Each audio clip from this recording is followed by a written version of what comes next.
Good morning students. Lesson 4 Andher Nagari.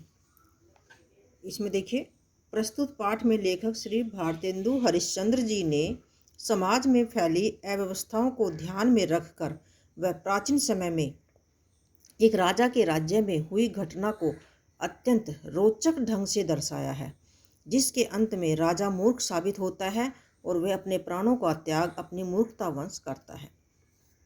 यही lesson मैंने आपको पिछली जूम क्लासेज में समझाया था।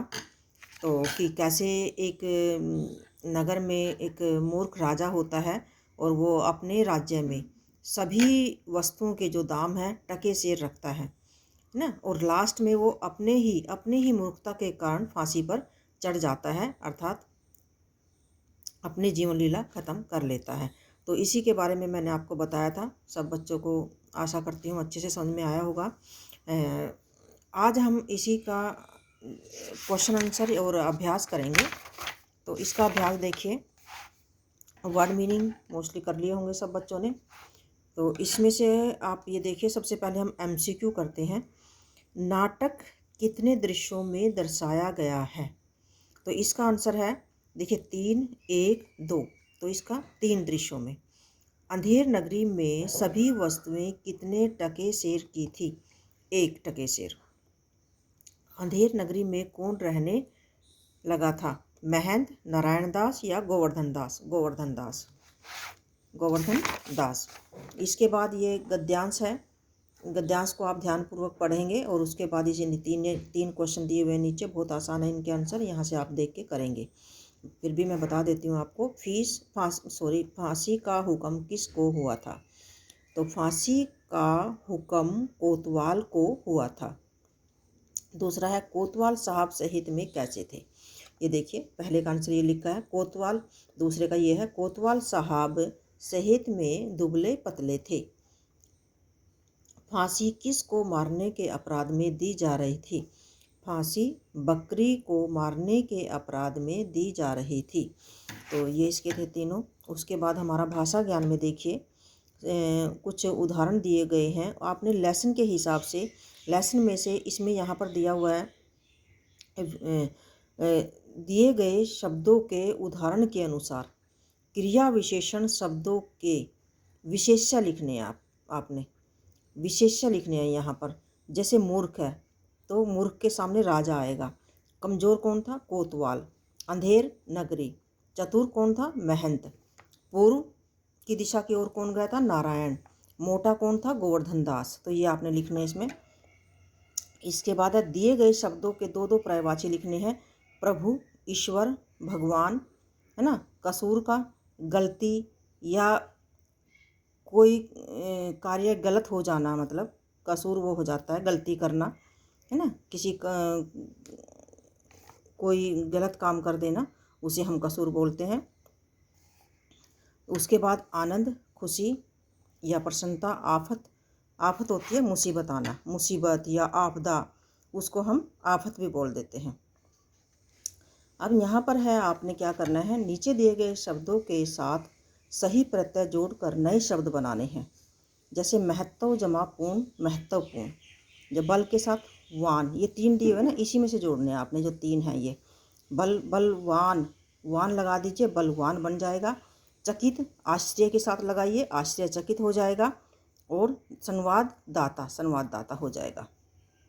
इसके बाद अगला है, नीचे दिए गए शब्दों के स्त्रीलिंग शब्द लिखने हैं आपने।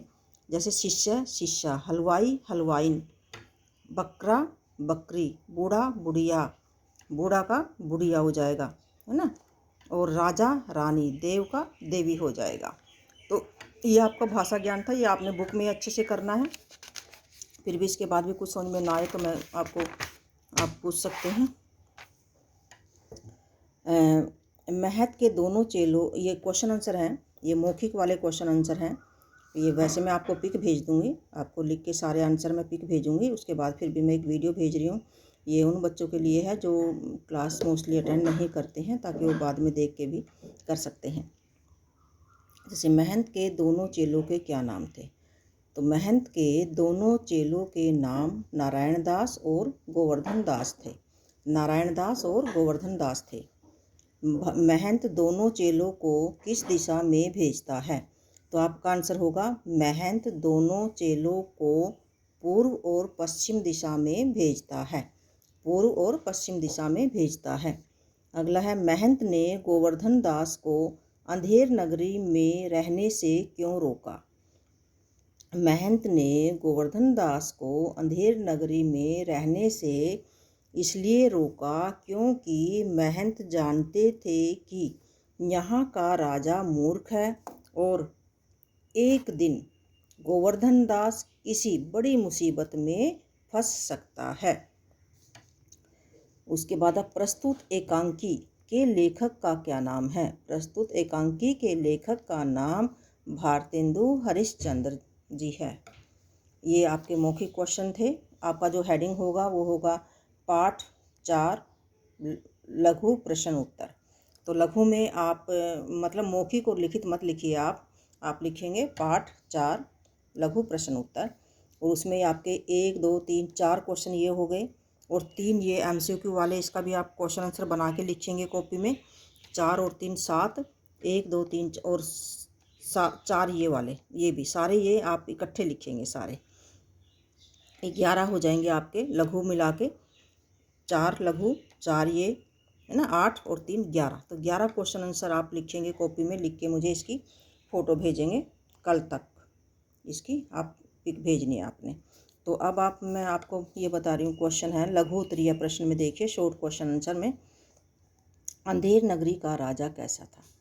सभी बच्चों को जानता है अंधेर नगरी का राजा चौपट राजा था, अर्थात मूर्ख राजा था, अज्ञानी राजा था। तो आप ये इस तरह से लिख देंगे कि अंधेर नगरी का राजा मूर्ख और अज्ञानी था।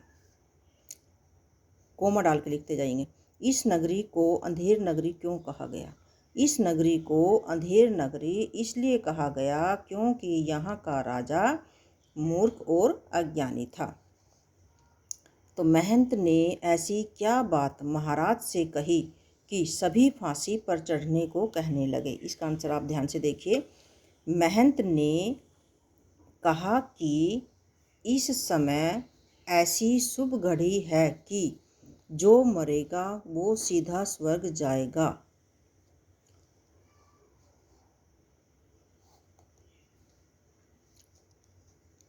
तो जब ये ऐसी बात उसने सुनी ना, देखो महंत ने ऐसी क्या बात महाराज से कही कि सभी फांसी पर चढ़ने को तैयार हो गए। महंत ने कहा कि इस समय जो भी ऐसी शुभ घड़ी है कि जो भी इस घड़ी में मरेगा वह सीधा स्वर्ग जाएगा। और ये सुनकर सभी के सब कोतवाल भी, सिपाही भी, राजा भी सब फांसी पर चढ़ने के लिए तैयार हो गए थे। अगला क्वेश्चन देखिए। अंत में राजा ने सबसे क्या कहा और क्यों? अंत में राजा ने सबको खामोश करा दिया, कहा कि चुप रहो सब, मैं राजा हूँ, मेरे जीते जी भला आप लोग स्वर्ग कैसे जा सकते हैं? ये कहकर राजा फांसी पर चढ़ गया और अपनी ही मूर्खता के कारण उसने अपने प्राण गंवा दिए। ये इसका आंसर है। एक बार फिर से देख लीजिए। अपने अंत में राजा ने सबको खामोश करके कहा कि राजा के जीते जी भला और कौन स्वर्ग जा सकता है, इसलिए मैं ही फांसी पर चढ़ूँगा। और राजा फांसी पर लटक गया। इस प्रकार राजा ने अपनी मूर्खता के कारण अपने प्राण गंवा दिए। तो ये था लेसन 4 का अभ्यास। ये आप कॉपी में करेंगे। 11 क्वेश्चन आंसर करने हैं आपने कॉपी में, शब्दार्थ करने हैं और बाकी सारा बुक में ही करना है। धन्यवाद।